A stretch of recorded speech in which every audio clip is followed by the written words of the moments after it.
இருதயம் கலங்காமலும் பயப்படாமலும் இருப்பதாக.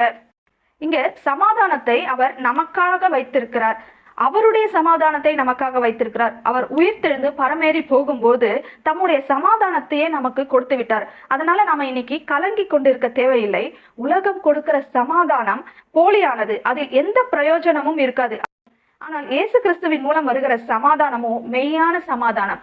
அவர் இந்த பூமியில வாழும்போது எப்படி எல்லா சூழ்நிலைகளிலும் ஒரு சமாதானத்தை காத்து கொண்டாரோ, சமாதானமாய் வாழ்ந்தாரோ, அதே போல அந்த சமாதானத்தை நமக்கு இன்றைக்கு கொடுத்திருக்கிறார். அதை நாம் உணர்ந்து அந்த சமாதானத்தை பற்றி கொள்ள வேண்டும்.